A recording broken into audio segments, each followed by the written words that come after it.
चलिए बात करते हैं खबरों की। बल्लभगढ़ की सुभाष कॉलोनी में मकान मालिक द्वारा लॉकडाउन के दौरान किराया न मिलने पर किराएदार पति पत्नी के साथ बुरी तरह मारपीट करने का मामला सामने आया है।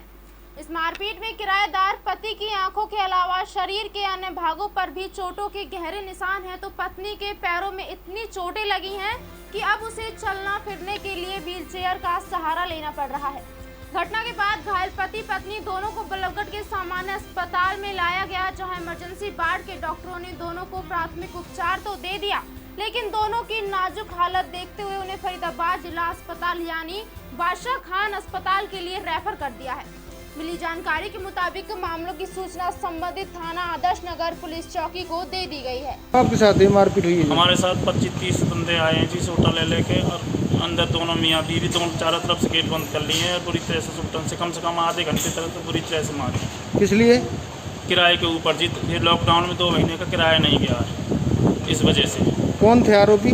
सतवीर शर्मा, कृष्ण, जगवती और 10-12 गांव के उनके लोग, और एक खजान बाबा का लड़का है, क्या नाम है, राजेंद्र। वो राजेंद्र था, उसका लड़का पवन था, और एक लड़का और था, उसका क्या नाम है, नीरज, और एक क्या नाम है। अभी 2 मरीज आए हुए हैं और मेरे से जो पहले वाले डॉक्टर साहब थे उन्होंने उनका चेकअप किया था, जिनका नाम महेश है, और दूसरी एक लेडीज़ है रचना जी। और इनको बहुत ज़्यादा मारपीटाई के निशान हैं उनके शरीर पे। बाकी इनका झगड़ा किस प्रकार हुआ है, क्या कारण है, यह तो मरीज ही बता सकते हैं। जांच का विषय है। हम तो सिर्फ इलाज के लिए हैं यहाँ पे, और हम लोग ये सिर्फ इलाज करते हैं और इनको ये बीके रेफर किया है। चलिए बात करते हैं अगली खबर की। लॉकडाउन के साइड इफेक्ट धीरे धीरे सामने आने लगे हैं।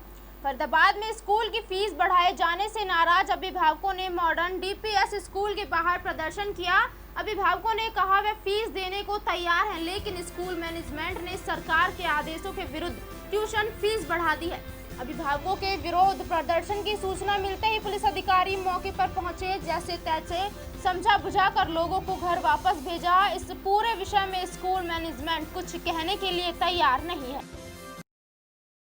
इसमें 2 वर्मा जी का मुझे फोन आया, मेरे बच्चे ने कहा साहब पापा का बिजनेस ठीक नहीं है, तो वर्मा जी ने कहा बिजनेस तो बंद हो जाएगा, इसका मतलब रोटी नहीं खा रहे क्या आप लोग? रोटी खा रहे हो तो फीस भी दो।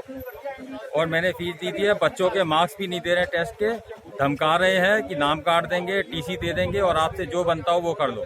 हरियाणा सरकार के क्या ये धज्जियां उड़ा रहे हैं?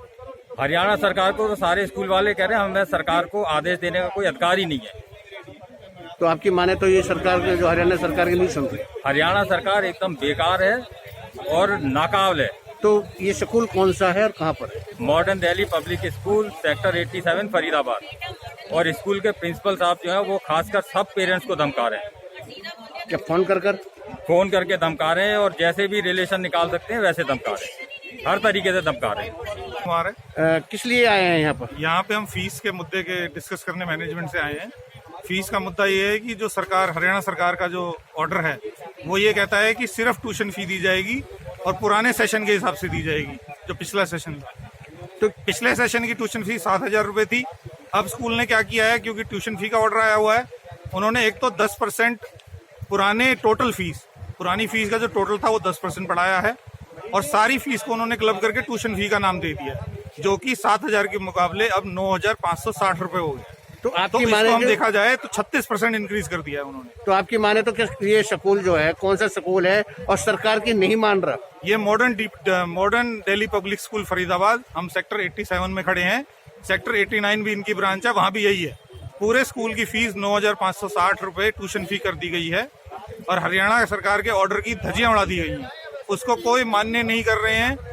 और हम बुधवार को मिले, उससे पहले मिले, डीसी साहब को हमने एप्लीकेशन दी, तो ये स्कूल ने अब एक चाल चलनी शुरू कर दी है। हमारे किस लिए लोग इकट्ठे हुए हैं?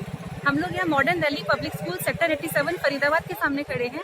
यहाँ पे जितने भी अभिभावक हैं वो इसलिए खड़े हैं क्योंकि जो स्कूल है उसने क्या किया है, फीस जो लास्ट ईयर की फीस से गवर्नमेंट ने क्या किया है, गवर्नमेंट ने ये बोला है, ये नोटिस जारी किया है कि आप ट्यूशन फीस लेंगे लास्ट ईयर के हिसाब से, 2019-20 के हिसाब से।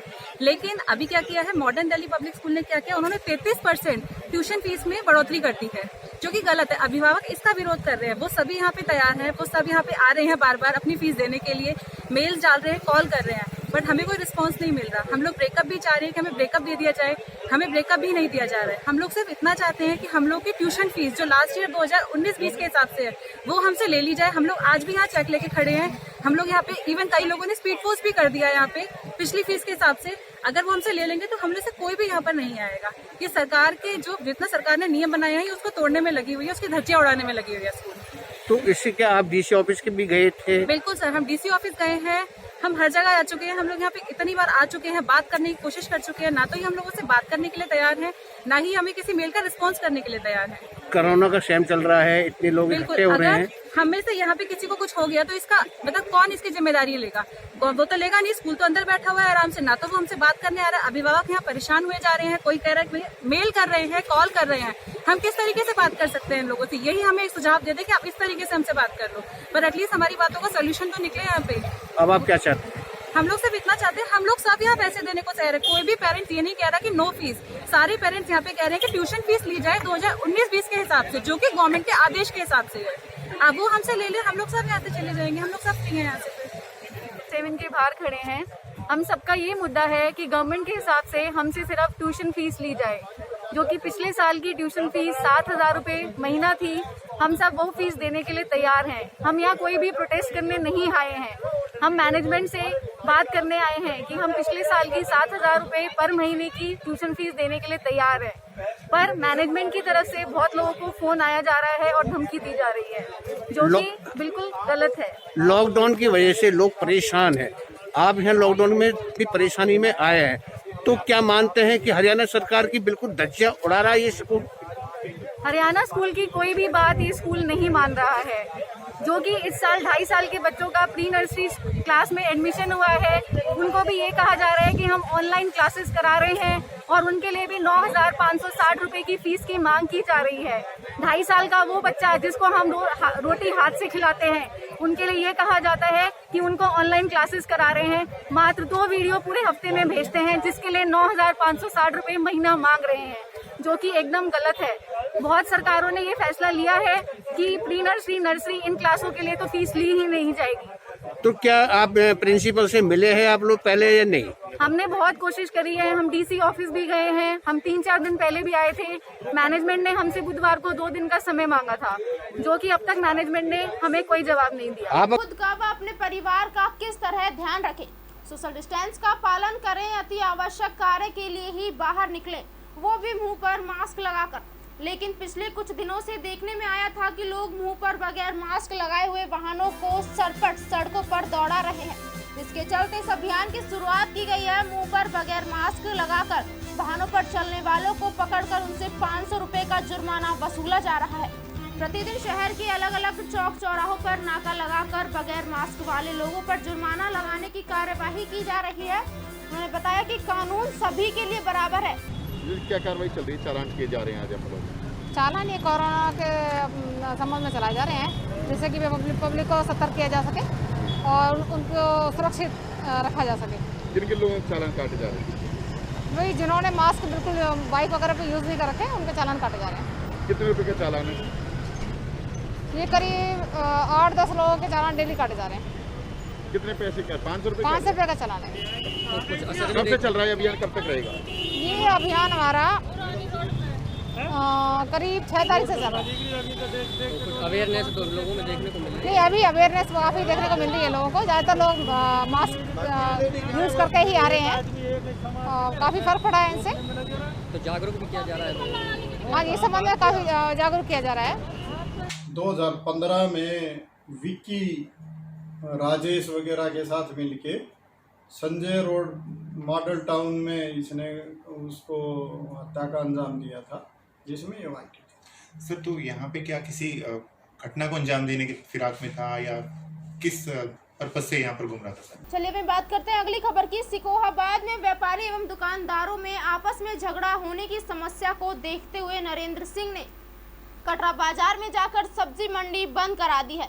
ये नज़ारा देखकर व्यापारी काफी नाराज हुए और कहा कि एसडीएम साहब हमें आदेश दे चुके हैं कि हमें किस प्रकार से अपनी सब्जी मंडी खोलनी है। अगर हमें सब्जी मंडी नहीं खोलने देंगे तो हमारा घर परिवार कैसे चलेगा। इसके साथ साथ व्यापारियों ने ये भी कहा कि अगर हम सब्जी मंडी खोलने के आदेश नहीं दिए गए तो हम आंदोलन भी करेंगे। परेशान व्यापारी वर्ग, छोटे मोटे दुकानदार। अब देखना होगा कि थाना शिकोहाबाद क्षेत्र के अंतर्गत एसडीएम नरेंद्र सिंह के द्वारा कराई गई अब देखना ये होगा कि सब्जी मंडी कब तक खुलेगी और दुकानदारों की समस्या कैसे हल होगी। ये क्या मामला है? ये हमारी सब्जी मंडी बंद करा दी गई है, हमारा सब कारोबार बंद है, हम किसी से बेकार बैठे हुए हैं और जो है सबको मौका दिया जाए, वैसे हमको मौका दिया जाए, हमको व्यापार करने का दिया जाए, हम कहीं भीख मांगने जा नहीं सकते भैया कहीं। आप लोग क्या चाहते हैं? हम लोग सब्जी मंडी खुलनी चाहिए हमारी, चाहे वो जो उनके हिसाब से हो उस हिसाब से खोली जाए। हम ये नहीं कह रहे कि हमारी जरूरत से खोली जाए। एसडीएम साहब ने बंद क्यों कराई? अब उनकी ये तो वो नहीं, उनको मालूम होगी परेशानी था, हमको तो नहीं, हम उनकी गाइडलाइंस का पालन करती है। चलिए मैं बात करते हैं अगली खबर की। थाना जसराना क्षेत्र के गांव एचवा निवासी युवक गौरव कुमार पुत्र वीरपाल सिंह चौहान का शव खून से सना हुआ खेतों में बने शमशान के पास पड़ा मिला। युवक का शव मिलने से गांव में सनसनी फैल गई। वहीं पुलिस महकमे में हड़कंप मच गया। खत्म हुए, अब्बा की गोली लगी है, तवंचा पास में पड़ा हुआ है। आपको सूचना किसने दी? यहाँ लेबर काम कर रही खेतों में आए, तब लेबर ने बताई हमें, तब हम आए, जब खेत पर ही बैठे थे तो देखो तब नहीं ये में आज एक युवक है जिसकी उम्र करीब 24 साल होगी, गौरव नाम है उसका। गांव से थोड़ी दूर पे लगभग 1 किलोमीटर खेतों में मरघटी में उसकी डेड बॉडी मिली है। पास में तमंचा और मोबाइल भी मिला है। उसके सीने पर फायर आर्म इंजरी है। इसमें उसकी हत्या की गई है गोली मार के। रुक करते हैं अगली खबर का। पूरा देश कोरोना महामारी की जंग लड़ रहा है। देश में बढ़ते कोरोना के मरीजों से लोगों में कहीं ना कहीं दहशत है। साइबर सिटी गुरुग्राम में बढ़ते कोरोना के मरीज और कोविड-19 की मौत से लोगों को हैरान और परेशान कर दिया है। आलम यह है कि कोरोना के कहर के चलते तमाम व्यवसायिक गतिविधियों पर इसका बुरा असर पड़ रहा है। वहीं जब हमने गारमेंट शॉप संचालक से बात की तो उन्होंने बताया कि लॉकडाउन के चलते उन्हें लाखों का घाटा उठाना पड़ रहा है और ग्राहक भी नजर नहीं आ रहे हैं। ऐसे में वर्करों की सैलरी देना भी काफी मुश्किल हो रहा है। दुकानदार कोरोना से परेशान और हताश हैं क्योंकि उनकी रोजी रोटी पर कोरोना ने पानी फेर दिया है। एक बार नाम बता दीजिए। सुनील मदान। सुनील, आपकी गारमेंट्स का काम है आपका, क्या लगता है ग्राहक दुकान पर पहुंच रहे हैं, कोरोना का कहर चल रहा है, कितना नुकसान हो रहा है? काफ़ी नुकसान हो रहा है। ग्राहक मार्केट में निकल नहीं रहा है। 2 महीने से तो पहले ही बिल्कुल बंद थी दुकान, लेकिन उसके बाद जब खुला तो उसके बाद ग्राहक बहुत डर डर के निकल रहा है क्योंकि अब गुड़गांव में बहुत फैल गया है कोरोना और मौतें भी काफ़ी ज़्यादा हो रही हैं गुड़गांव शहर में। और जिस हिसाब से फैल रहा है तो उसके लिए ग्राहक तो निकलना बहुत मुश्किल हो गया ग्राहक के लिए। क्या लगता है कितना नुकसान आपको झेलना पड़ रहा है कोरोना को लेकर? काफ़ी नुकसान हो रहा है, लाखों में नुकसान हो रहा है, हज़ारों में नहीं जा रहा है, अब नुकसान लाखों में पहुंच गया है क्योंकि काम बिल्कुल ना के बराबर हो गया। 3 महीने से हम बिल्कुल खाली बैठे हैं, 3 महीने से काम हो ही। चलिए मैं बात करते हैं गुरुग्राम की। गुरुग्राम पुलिस को बड़ी सफलता हाथ लगी है। गुरुग्राम पुलिस ने एक शातिर बदमाश को पकड़ा है। ये बदमाश करनाल समेत कई जिलों में हत्या के प्रयास जैसे कई संगीन अपराधों का अंजाम दे चुका है। गिरफ्तार किए गए बदमाश से पुलिस ने 2 कारतूस और कट्टा बरामद किए हैं। पुलिस ने पूछताछ के बाद बदमाश को भोडसी जेल क्षेत्र भेज दिया है। इस बात की जानकारी एसीपी क्राइम प्रीतपाल ने दी। एसीपी ने बताया कि बुधवार रात को कर्फ्यू के दौरान सेक्टर 9 थाने की टीम कॉलेज के ट्यू पॉइंट पर गश्त कर रही थी।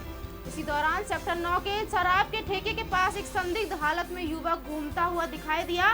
पुलिसकर्मी ने जब युवक को पकड़ा और उसकी तलाशी ली तो जेब से एक कट्टा और 2 कारतूस मिले, जिसके बाद गुरुग्राम पुलिस ने आरोपी को धर दबोचा। आरोपी की पहचान करनाल के माजरा रोड निवासी बलिंदर के रूप में हुई है। ये अभियुक्त है बलविंदर नाम का, जो करनाल का रहने वाला है। इसको हमने यहाँ सेक्टर 9 के इलाके में हथियार के साथ अरेस्ट किया है और इससे एक पिस्टल बरामद हुई है। और इससे पूछताछ जब हमने फर्दर पूछताछ की गई तो पूछताछ में ये बात पता चली कि ये करनाल ज़िले के एक हत्या के मामले में वांटेड है और वहाँ पे 25,000 का इनामी बदमाश है, जिसको हमने उस पुलिस को भी, करनाल पुलिस को भी हम इसके बारे में इन्फॉर्म कर रहे हैं। और इससे फर्दर पूछताछ और की गई तो इसने बताया कि जी पहले भी 6 मुकदमों में मैं पहले भी रह चुका हूँ, जिनमें पहले बेल पे था, लेकिन अब क्योंकि उस मुकदमे में वांटेड होने के बाद और ये उस पर बेल जंप कर चुका था तो उन सब मुकदमों में भी पीओ था। सर, ये जो जिस व्यक्ति की हत्या की गई, कौन था ये व्यक्ति और क्या कुछ इसकी प्रोफाइल थी? ये करनाल का रहने वाला एक आदमी था। 2015 में विक्की राजेश वगैरह के साथ मिलके संजय रोड मॉडल टाउन में इसने उसको हत्या का अंजाम दिया था, जिसमें ये वांटेड था। सर, तो यहाँ पे क्या किसी घटना को अंजाम देने की फिराक में था या किस पर्पज से यहाँ पर घूम रहा था सर? BVM न्यूज में फिलहाल के लिए इतना ही। आप बने रहिए हमारे साथ, देखते रहिए BVM न्यूज। नमस्कार।